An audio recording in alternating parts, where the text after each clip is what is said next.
Fala pessoal, tudo bem com vocês? Vamos falar do Corinthians porque as mudanças já começaram. Já teve encontro do Augusto Melo com o Mano Menezes, algumas discussões sobre renovações. Tem um nome muito forte, olha, que se vier para a lateral esquerda pode ajudar muito o Corinthians no ano que vem. Tem a despedida, tem uma despedida aí nesse próximo jogo contra o Inter e tem o novo diretor executivo. Quem será? Chega mais, eu sou o Chico Garcia, inscreva-se no canal e vamos juntos.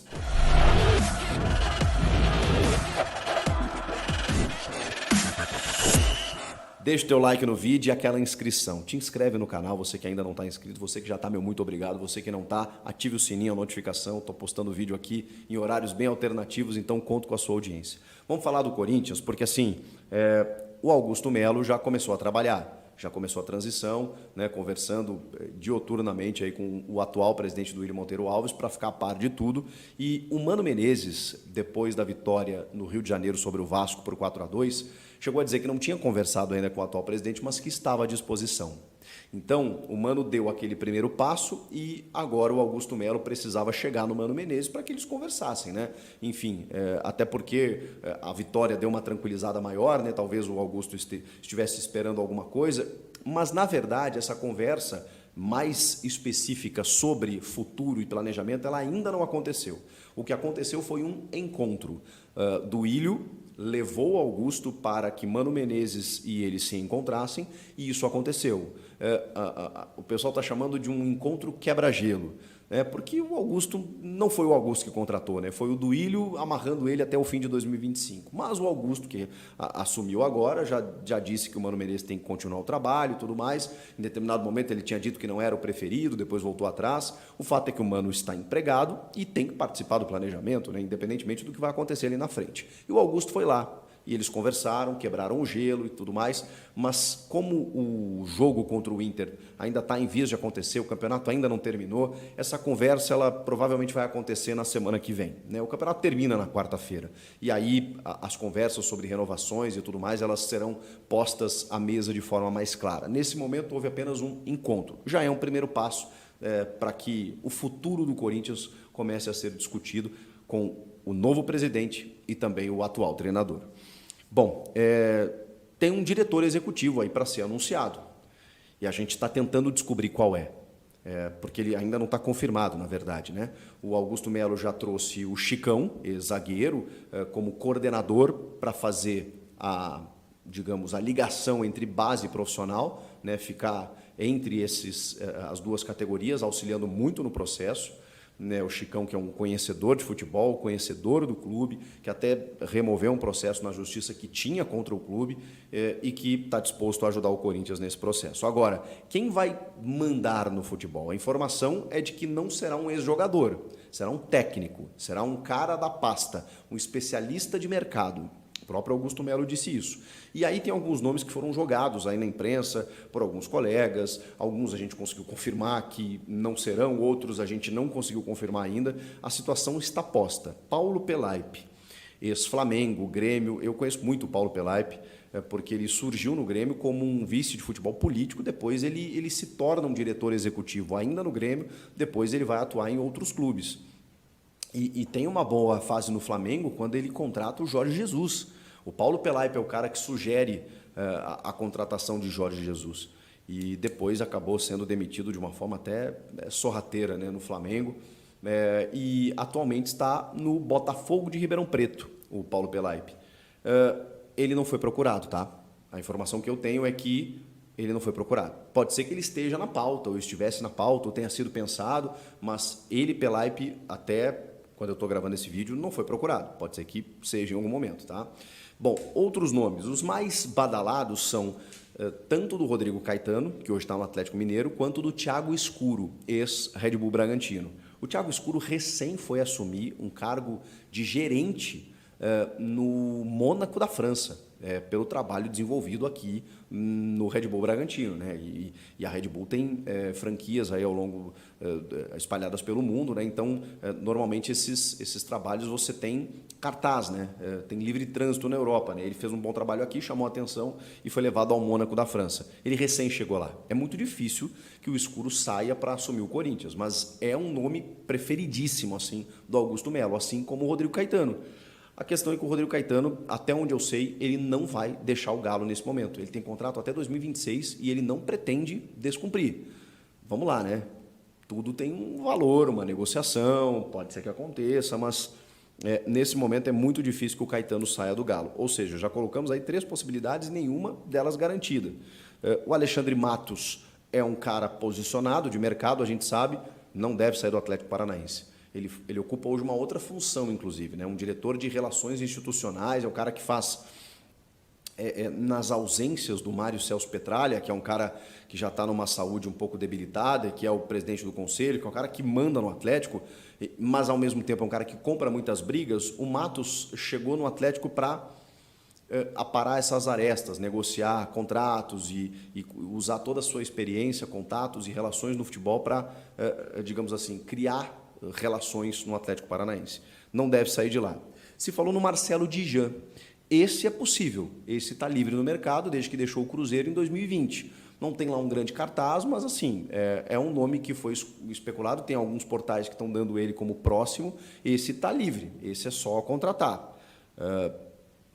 Vamos ter que aguardar. Não consegui confirmar nenhum deles até agora e acho muito difícil que seja Escuro, Caetano ou Matos, que são os principais. O Pelaipe não é com certeza e o Dijan talvez seja. Então, são os nomes, a gente está afunilando aqui, indo por eliminação para saber quem será esse novo diretor executivo. Assim que tiver informação, eu volto aqui para vocês.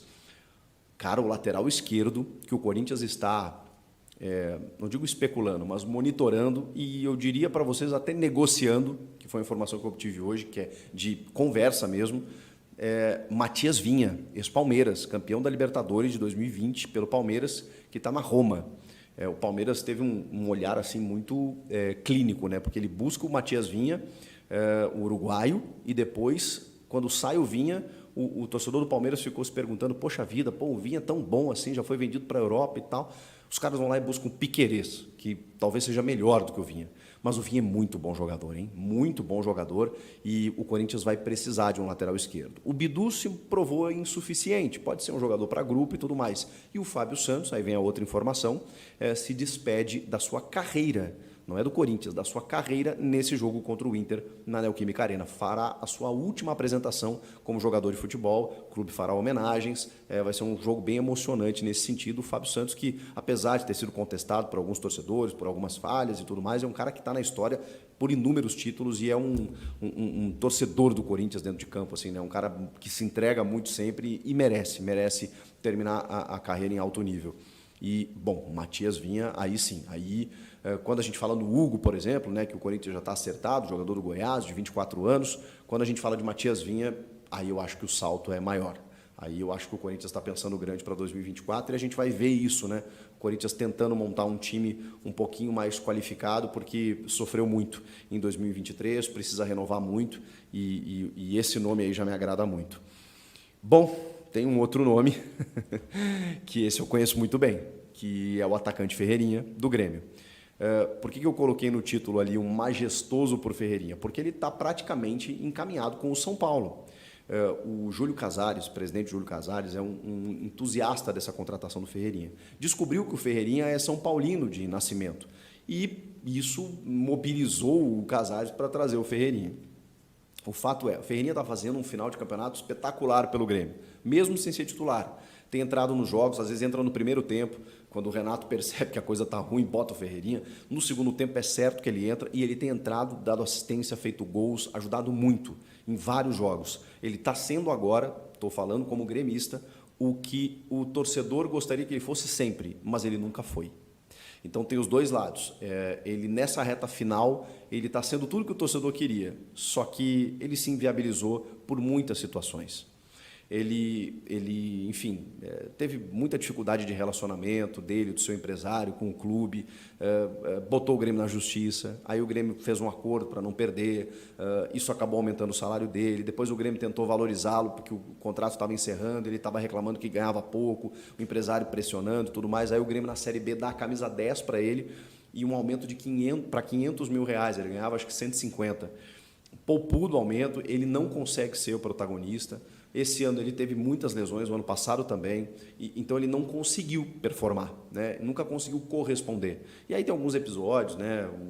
O jogo contra o Santos, que o Grêmio toma uma virada, que ele acha que a bola saiu pela lateral, ficou pedindo a bola, e aí o Mendonça escapa e o Santos vira o jogo, o Grêmio perde pontos importantes ali. Contra o Atlético Paranaense, que o Grêmio toma uma virada em casa, ele erra tudo que ele tenta, a torcida começou a vaiar, depois ele se recuperou no campeonato, na temporada, mas ele tem só mais um ano de contrato, o Grêmio tem só 35% dele, porque nessa negociação o Grêmio fatiou a porcentagem que tinha dele, entregando para o jogador, para poder conseguir a renovação e não perder tanto. Então o Grêmio ficou com muito pouco dinheiro, muito pouca porcentagem dele, só 35%. Na metade do ano ele pode assinar um pré-contrato com qualquer clube e sair de graça. Então o Grêmio está tentando negociar ele agora, porque sabe que ele não tem mais clima, sabe que ele quer sair e tem interessados. Um deles é o São Paulo e o outro é o Corinthians. O Jorge Nicola, inclusive, deu a notícia de que tem reunião nessa sexta-feira com representantes do jogador em São Paulo para tratar dele no Corinthians. E o Grêmio já tem informação que o São Paulo, por exemplo, o São Paulo queria envolver jogadores no negócio. Se falou no zagueiro Luan, talvez no lateral Igor Vinícius e tudo mais. E o Grêmio estava até de boa, porque sabe que vai perder o Ferreira e está tentando pegar alguma coisa. A informação que o Grêmio recebeu é que o Corinthians quer entrar com grana, quer entrar com dinheiro. Aí o Grêmio já começa a olhar com outros olhos. Opa, porque o Augusto Melo, né, vai querer investir no futebol e pode até ser que ele libere um jogador ou outro, mas a tendência é que entre dinheiro no negócio. E aí o Grêmio já começa a olhar com outros olhos para o Corinthians. Para o torcedor corintiano eu posso dizer o seguinte, belíssimo jogador. Tem ótimas qualidades e recursos que hoje você não encontra em qualquer time do futebol brasileiro. A grande questão é que ele tem um histórico de lesões e tem um empresário que, complicou um pouco a situação da negociação com o Grêmio. Pode ser que em outros ares, pode ser que no Corinthians, né, em que tem uma visibilidade muito grande, né, o jogador tem uma motivação diferente, ele possa render, porque ele tem uma característica espetacular, assim, de lado de campo, de drible, e é jovem, tem 25 anos, então pode dar muito certo, mas isso não está certo ainda, é só uma negociação, uma disputa que está rolando entre São Paulo e Corinthians pelo atacante Ferreirinha. Notícias do Timão, o que você achou? Comenta aqui, quero te ouvir. Inscreva-se no canal, sempre é muito importante para a gente, ative a notificação também, o sininho, deixa o teu like no vídeo, eu volto na próxima. Tchau!